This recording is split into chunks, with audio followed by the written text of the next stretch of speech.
வணக்கம்.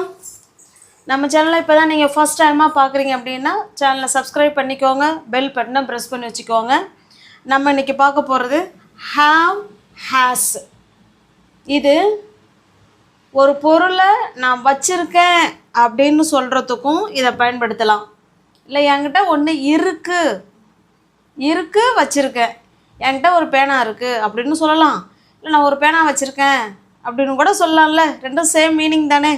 அப்போ இந்த ஹாவ் ஹேஸை வச்சுருக்கேங்கிற சூழல்லையும் பயன்படுத்திக்கலாம், இருக்குது அப்படின்னு சொல்கிற அர்த்த சூழல்லையும் இந்த ஹாவ் ஹேஸை பயன்படுத்திக்கலாம். ஓகேவா? இப்போ இந்த ஹாவ் ஹேஸ் ரெண்டுக்குமே சேம் மீனிங் தான். அப்போ எதை பயன்படுத்துறது? ரெண்டுமே சேம் மீனிங்னா ஹாவை பயன்படுத்துறதா இல்லை ஹேஸை பயன்படுத்துகிறதா? இப்போ பாருங்கள், ஐ, வி, யூ, தே இவங்கெல்லாம் சப்ஜெக்டாக வந்துட்டாங்கன்னா இவங்களுக்கு ஹாவ் தான் வருவாங்க. ஓகேங்களா? ஐ ஹாவ் என்கிட்ட இருக்குது, இல்லைன்னா நான் வச்சுருக்கேன். வி ஹாவ் என்கிட்ட இருக்குது, இல்லை நான் வச்சுருக்கேன், அந்த மாதிரி அர்த்தம். ஓகேங்களா? ஐ, வி, யூ, தேக்கு தான் ஹாவ் வருவாங்க. ஹேஸ் யாராருக்கு வருவாங்கன்னு பார்த்தீங்கன்னா ஹீ, ஷீ, இட்டு, எனி நேம் வந்தாங்கன்னா அவங்களுக்கு ஹேஸ் வருவாங்க. நல்லா பார்த்துக்கோங்க.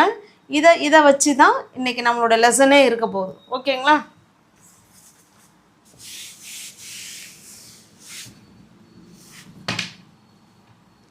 இந்த ஹாவ் ஹேஸுக்கு முன்னாடி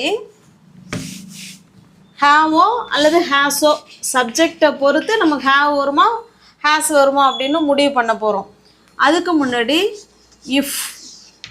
இஃப்ங்கிற வார்த்தையை ஆட் பண்ணிக்க போகிறோம். என்ன ஆட் பண்ணிக்க போகிறோம்? இஃப்.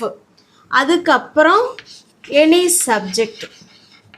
சப்ஜெக்டை பொறுத்து ஹாவா அல்லது ஹேஸா அப்படிங்கிறது மாறப்போகுது. ஓகேவா? இப்போ நான் ஒரு சென்டென்ஸ் எழுதுகிறேன் பாருங்களேன்.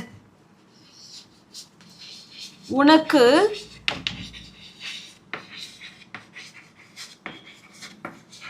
நேரம் இருந்தால், என்ன இருந்தால்? உனக்கு நேரம் இருந்தால் இங்கே வா.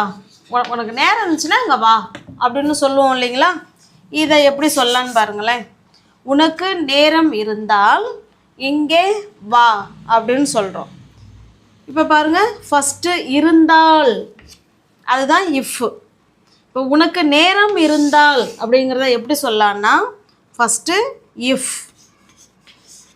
இஃப்க்கு அடுத்தது சப்ஜெக்டு. இதில் இங்கே யார் சப்ஜெக்டு?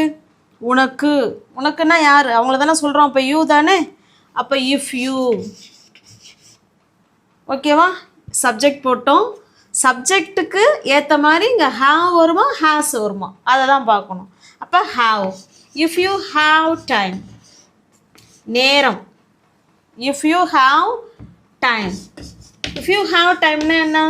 உனக்கு நேரம் இருந்தால் அப்படின்னு அர்த்தம். இஃப் யூ ஹாவ் டைம்னா உனக்கு நேரம் இருந்தால் ஒரு கமா. என்ன செய்யணும்? இங்கே வரணும். தயவுசெய்து இங்கே நேரம் இருந்துச்சுன்னா நீ கொஞ்சம் வா அப்படின்னு சொல்கிறோம் இல்லைங்களா? இப்போ ப்ளீஸ் ஆட் பண்ணிட்டாலும் ஆட் பண்ணிக்கோங்க, இல்லை வேண்டாம் அப்படின்னாலும் வாங்கிறது அந்த இடத்துல வேர்பு. இப்போ கம் ஹியர். என்ன சொல்ல போகிறோம்? Come here. அவ்வளோதாங்க. பாருங்கள், உனக்கு நேரம் இருந்துச்சுன்னா நீங்கள் வா அப்படின்னு சொல்கிறதுக்கு இஃப் யூ ஹாவ் டைம், இந்த சப்ஜெக்டை பொறுத்து தான் இந்த இடத்துல ஹாவ் வருமா ஹேஸ் வருமானு பார்க்கணும். If you have time come here, உனக்கு நேரம் இருந்துச்சுன்னா இங்கே வா அப்படின்னு சொல்கிறோம். Okay, next. இப்போ நெக்ஸ்ட் சென்டென்ஸ் பாருங்கள். அவளுக்கு நேரம் இருந்தால், என் தம்பிக்கு நேரம் இருந்தால் அவன் என்கிட்ட பேசுவான் அப்படின்னு சொல்லியிருக்கோம். ஓகேவா? இப்போ அவளுக்கு நேரம் இருந்தால், அப்போ ஃபஸ்ட்டு இஃப்க்கு அடுத்தது சப்ஜெக்டு. இங்கே யாருங்க சப்ஜெக்டு? அவள்னா ஷீ தானே. If she. இப்போ ஷீ வந்தால் ஹேஸ் வருமா ஹாவ் வருவாங்களா? Very good. If she has, அவள் இருந்தா. என்ன இருந்தா? நேரம் இருந்தா. இஃப் ஷீ ஹேஸ் டைம், அவளுக்கு நேரம் இருந்தால். அதான் அவளுக்கு நேரம் இருந்தா அப்படிங்கிறத எப்படி சொல்லணும்? இஃப் ஷீ ஹேஸ் டைம், அவளுக்கு நேரம் இருந்தால் ஏதோ ஒன்று சொல்லலாம். அவளுக்கு நேரம் இருந்துச்சுன்னா அவள் சமைப்பா அப்படின்னு சொல்கிறோம். அவளுக்கு நேரம் இருந்துச்சுன்னா சமைப்பாள் அப்படின்னு சொல்கிறோம். அப்போ அவள் ஷீ வில் குக்கு. இனிமேல் தானே அவள் சமைக்க போகிறா. அவளுக்கு நேரம் இருந்துச்சுன்னா அவள் சமைப்பா அப்படின்னு ஃப்யூச்சர் டென்ஸில் சொல்லியிருக்கோம். Okay, if she has time, அவளுக்கு நேரம் இருந்தால் ஷீ வில் குக்கு, அவள் என்ன செய்வா, சமைப்பா அப்படின்னு சொல்கிறோம். ஓகே, நெக்ஸ்ட்டு பாருங்கள். என் தம்பிக்கு நேரம் இருந்தால் அவன் என்கிட்ட பேசுவான் அப்படின்னு சொல்கிறோம். என் தம்பிக்கு நேரம் இருந்தால், அப்போ first if. Okay, if she has time தான் ஃபஸ்ட்டு சொல்லணுங்கிறதுலாம் அவசியம் கிடையாது. இதை கூட சொல்லிக்கலாம். She will cook if she has time. எதை வேணாலும் நம்ம சொல்லிக்கலாம். ஓகேவா? இஃப் போட்டோமா, இஃப்க்கு அடுத்து என்ன ஆட் பண்ணணுங்க, சப்ஜெக்ட் ஆட் பண்ணணும் இல்லைங்களா. இதில் யார் சப்ஜெக்டு, என் தம்பி தான் இந்த இடத்துல சப்ஜெக்டு. அப்போ if my brother, if my brother. இப்போ பிரதருங்கிறது ஹீ தானே, சிங்குலர் சப்ஜெக்ட் ஹீ தானே. இப்போ ஹீ வந்தால் ஹேஸ் தானே வரணும். இப்போ if my brother has time, என் தம்பிக்கு நேரம் இருந்தால், அதை இப்படி தான் சொல்லணும். If my brother has time, என் தம்பிக்கு நேரம் இருந்தால் அவன் என்ன பண்ணுவான், அவன் என்கிட்ட பேசுவான். அடுத்த சப்ஜெக்டு ஹீ வில். பேசுறது இங்கிலீஷில் ஸ்பீக் இல்லைனா டாக். ஓகே, ஸ்பீக் யாருக்கிட்ட, என்கிட்ட. ஸ்பீக் டு மீ, அவன் என்கிட்ட பேசுவான் அப்படின்னு சொல்கிறோம். ஓகே, அப்போ எனக்கு நேரம் இருந்தால், உங்களுக்கு நேரம் இருந்தால், அவர்களுக்கு நேரம் இருந்தால் அப்படிங்கிறத நம்ம இப்படி தான் சொல்லணும். ஃபஸ்ட்டு இஃப்பு, அதுக்கப்புறம் சப்ஜெக்ட் யாரை சொல்கிறோமோ அவங்க, சப்ஜெக்ட்டுக்கு ஏற்ற மாதிரி ஹேஸ் வருவாங்களா ஹேவ் வருவாங்களா அப்படின்னு பார்க்குறோம். அடுத்து டைம். ஓகே, உங்களுக்கு புரியுதுங்களா? நெக்ஸ்ட், இப்போ நெக்ஸ்ட் சென்டென்ஸ் பாருங்கள். நமக்கு நேரம் இருந்தால் அப்புறமா பேசலாம். நமக்கு நேரம் இருந்துச்சுன்னா நம்ம அப்புறமா பேசலாம். இப்போ பேசிக்கிட்டே இருப்போம், டைம் ஆகிடும். சரி, ஓகே, நமக்கு நேரம் இருந்துச்சுன்னா நம்ம அப்புறமா பேசுவோம் அப்படின்னு சொல்லி அனுப்பிவிட்ருவோம் இல்லைங்களா. அதுதான் இப்போ பாருங்கள். நமக்கு நேரம் இருந்தால், நம்ம அப்படின்னா என்ன அர்த்தம், வி தானே சப்ஜெக்டு. அப்போ அதுக்கு முன்னாடி இஃப் வி வந்ததுன்னா ஹாவ் வருமா ஹேஸ் வருவாங்களா, ஹாவ். வி ஹாவ் டைம்னா என்ன அர்த்தம், நமக்கு நேரம் இருந்தால் நம்ம என்ன செய்யலாம், அப்புறமா பேசலாம். இந்த லாம்ங்கிறதுக்கு கேன் யூஸ் பண்ணிக்கலாம். அப்போ யார் பேசலாம், நம்ம தானே. திரும்பவும் வி கேன் டாக், இன்னும் ஸ்பீக். வி கேன் டாக், அப்புறம் லேட்டர். ஓகே, அவ்வளோதான். பாருங்கள், இஃப் வி ஹாவ் டைம், நமக்கு நேரம் இருந்தால், we can speak, we can talk later, நம்ம அப்புறமா பேசலாம் அப்படின்னு சொல்கிறோம். Okay, got it. Next sentence பாருங்கள். மாலாவுக்கு நேரம் இருந்தால் அவனை கூப்பிடுவா.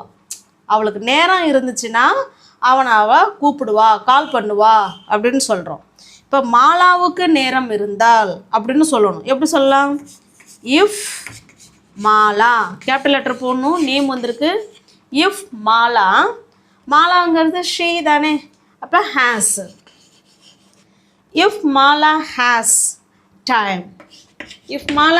டைம், மாலாவுக்கு நேரம் இருந்தால் அவ கால் பண்ணுவான். ஷீ வில் கால், யாருக்கு, அவனுக்கு. கால் ஹிம், அவனை கூப்பிடுவான் அப்படின்னு சொல்கிறோம். ஓகே, அப்போ ஒரு நேரம் இருந்தால், அவங்களுக்கு நேரம் இருந்தால், நமக்கு நேரம் இருந்தால் சொல்லணுன்னா நம்ம இப்படி தான் சொல்லணும். ஓகே, இது புரிஞ்சுதுங்களா? நெக்ஸ்ட் போகலாமா?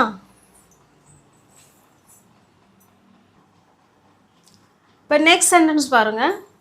உனக்கு நேரம் இருக்கும் பொழுது என்னை வந்து பாரு அப்படின்னு சொல்கிறோம். இப்போ இது வரைக்கும் பார்த்தது நேரம் இருந்தால் அந்த ஆல் சவுண்டுக்கு இஃப் சொன்னோம். இப்போ என்ன சொல்கிறோம், பொழுது. உனக்கு நேரம் இருக்கும் பொழுது அப்போ பொழுது அப்படின்னா அந்த இஃப்க்கு பதிலாக நம்ம என்ன ஆட் பண்ணிக்கணும், வென். அவ்வளோதாங்க. மற்ற எல்லா ஸ்ட்ரக்சரும் அதே தான். இன்றைக்கி அந்த ஹாவ் டைமுக்கு வென் யூஸ் பண்ணிக்கலாம், இஃப்பும் யூஸ் பண்ணிக்கலாம். ஆல் சவுண்டில் சொல்லணுன்னா இஃப் யூஸ் பண்ணிக்கோங்க. பொழுது சவுண்டில் நம்ம சொல்கிறோம் அப்படின்னா வென் யூஸ் பண்ணிக்கலாம். ஓகே, உனக்கு நேரம் இருக்கும் பொழுது அப்படின்னு சொல்லணும்னா வென். வென்னுக்கு அடுத்தது சப்ஜெக்ட் யார், உனக்கு, யூ. வென் யூக்கு அடுத்தது have. When you have time, உனக்கு நேரம் இருக்கும் பொழுது. இதே உனக்கு நேரம் இருந்தால் அப்படின்னு சொல்லணும்னா எப்படி சொல்லுவோம், இஃப் யூ. அவ்வளோதாங்க, இஃப் யூ ஹாவ் டைம். இப்போ ரெண்டுக்கும் உங்களுக்கு டிஃப்ரென்ஸ் தெரியுதுங்களா? வென் யூ ஹாவ் டைம் அப்படின்னா உனக்கு நேரம் இருக்கும் பொழுது அப்படின்னு அர்த்தம். இஃப் யூ ஹாவ் டைம்னா உனக்கு நேரம் இருந்தால் அப்படின்னு அர்த்தம். ஓகே, இப்போ நம்ம இப்போ பார்த்துட்டோம். இப்போ வென் வச்சு பார்க்கலாம். உனக்கு நேரம் இருக்கும் பொழுது என்னை வந்து பாரு, உனக்கு நேரம் இருக்கும் பொழுது என்னை வந்து பாரு அப்படின்னு சொல்கிறோம். ஓகே, கம் வந்து பாரு. கம் அண்டு சி யார, என்ன. கம் அண்ட் சி மீ, என்னை வந்து பாரு அப்படின்னு சொல்கிறோம். Okay, when you have time come and C me, உனக்கு நேரம் இருக்கும் பொழுது என்னை வந்து பாரு. ஓகே, நெக்ஸ்ட் பார்க்கலாமா?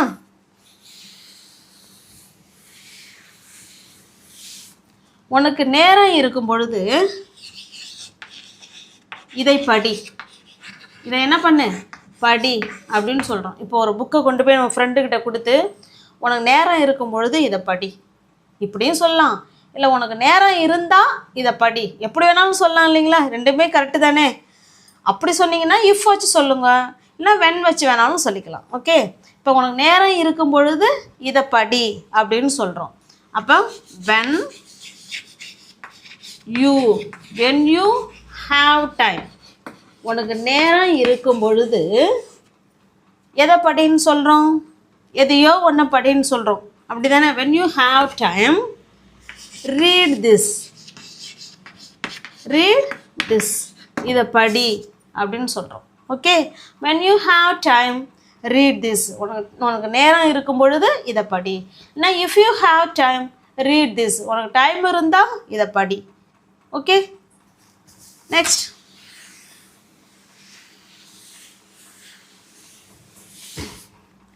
உனக்கு நேரம் இருக்கும் பொழுது என்ன சொல்லலாம், உனக்கு நேரம் இருக்கும் பொழுது நீ மார்க்கெட்டுக்கு போ, இல்லைனா உனக்கு நேரம் இருக்கும் பொழுது விளையாடு, இல்லைனா உனக்கு எப்போல்லாம் நேரம் கிடைக்குதோ அப்போ தூங்கு. உனக்கு நேரம் இருக்கும் பொழுது நீ தூங்கு அப்படின்னு சொல்கிறோம். நீனு தூங்கு அப்படின்னு சொல்ல போகிறோம். ஓகே, இப்போ பாருங்கள், when you have time, when you have time, உனக்கு நேரம் இருக்கும் பொழுது நீ தூங்கு. you sleep. ஓகே, இதே உனக்கு நேரம் இருக்கும் பொழுது அவன் கடைக்கு போவான், அவனுக்கு நேரம் இருக்கும் பொழுது அவன் கடைக்கு போவான் அப்படின்னு சொல்ல போகிறோம். இந்த இடத்துல யாரை மாற்ற போகிறோம், அவனுக்கு நேரம் இருக்கும் பொழுது அவன் எங்கே போவான், கடைக்கு போவான்னு சொல்கிறோம். இப்போ அவங்க வந்து கடை கூட வச்சுருக்கலாம், என்ன அவன் இங்கே இருக்கிறான், இல்லை அவன் வேறு ஒர்க் பண்ணிகிட்டு இருக்கான், நேரம் இருக்கும் பொழுதெல்லாம் அவன் எங்கே போவான், கடைக்கு போவான் அப்படின்னு சொல்கிறோம். அப்போ பாருங்கள், இந்த இடத்துல சப்ஜெக்ட் மட்டும்தான் மாற போகுது. வென் ஹீ, இப்போ ஹீ வந்ததுன்னா ஹேஸ் மாறணும்ல. வென் ஹீ ஹேஸ் டைம், அவனுக்கு நேரம் இருக்கும் பொழுது அவன் எங்கே போவான், கடைக்கு போவான். He will go to the shop, அவன் நேரம் இருக்கும் பொழுது அவன் கடைக்கு போவான் அப்படின்னு சொல்கிறோம். Okay, when he has time he will go to the shop, அவன் நேரம் இருக்கும் பொழுது அவன் கடைக்கு போவான் அப்படின்னு சொல்கிறோம். ஓகே, இப்போ நம்ம இன்றைக்கி பார்த்தது 2 பார்த்துருக்கோம், திரும்ப ரீகால் பண்ணிக்கலாம். ஜஸ்ட் ரிமெம்பர் தட் இஃப், அது கூட சப்ஜெக்ட்டுக்கு ஏற்ற மாதிரி ஹாவோ அல்லது ஹேஸோ. ஓகே, இன்னொன்று என்ன பார்த்தோம்? அதே வென். இஃப்க்கு பதிலாக வென், சேம் அதே தான். சப்ஜெக்ட்டுக்கு ஏற்ற மாதிரி ஹாவோ அல்லது ஹேஸோ. ஓகே, உங்களுக்கு புரியுதுங்களா? இப்போ உங்களுக்கான கொஸ்டின் ஹோம்ஒர்க் வீட்டு பாடம் என்ன அப்படின்னு பார்த்தீங்கன்னா, உங்களுக்கு நேரம் இருந்தால், அப்போ ரெண்டுமே ஆட் பண்ணுற மாதிரி உங்களுக்கு சொல்கிறேன். உங்களுக்கு நேரம் இருந்தால் என்ன சொல்ல போகிறேன்? உங்களுக்கு நேரம் இருந்தால் உங்கள் வீட்டை க்ளீன் பண்ணுங்கள், சுத்தம் பண்ணுங்கள். உங்களுக்கு நேரம் இருந்துச்சுன்னா சுத்தம் இது இன்னும் இந்த இது வேணாம். உங்களுக்கு நேரம் இருந்தால் உங்கள் சொந்த ஊருக்கு போங்க அப்படின்னு சொல்கிறோம். இன்னொன்று பாருங்கள், உங்களுக்கு நேரம் இருக்கும் பொழுது நீங்கள் உங்கள் ஊருக்கு போங்க அப்படின்னு சொல்கிறோம். ஓகே, புரியுதுங்களா? இல்லை ரொம்ப இது கஷ்டமாக இருக்குது அப்படின்னா ஒரு ஈஸியான சென்டென்ஸ் எடுத்துக்கலாம். உங்களுக்கு நேரம் இருந்தால் நீங்கள் சமைங்க, உங்களுக்கு நேரம் இருக்கும் பொழுது நீங்கள் சமைங்க அப்படின்னு சொல்கிறோம். ஓகே, இது ரெண்டில் நீங்கள் எதை வேணாலும் சூஸ் பண்ணிக்கோங்க. எது உங்களுக்கு ஈஸியாக இருக்கோ அதை கமெண்ட் பாக்ஸில் கமெண்ட் பண்ணுங்கள். இல்லை கஷ்டமாக இருந்தாலும் பரவாயில்ல, ரெண்டுமே ட்ரை பண்ணுங்கள். நான் உங்களுக்கு ஆன்சரை பார்க்குறேன். ஓகே, நம்ம சேனலை இப்போ தான் நீங்கள் ஃபர்ஸ்ட் டைமாக பார்க்குறீங்க அப்படின்னா சேனலை சப்ஸ்கிரைப் பண்ணிக்கோங்க, பெல் பட்டனை ப்ரெஸ் பண்ணி வச்சுக்கோங்க. அப்போ தான் நான் வீடியோ போட்ட உடனே உங்களை தேடி வரும். நம்ம சேனலில் பிடிச்சிருக்கு அப்படின்னா லைக் பண்ணுங்கள், கமெண்ட் பண்ணுங்கள், தெரிஞ்ச உங்களோட ஃப்ரெண்ட்ஸ் அண்ட் ஃபேமிலிக்கு ஷேர் பண்ணுங்கள். தேங்க்யூ.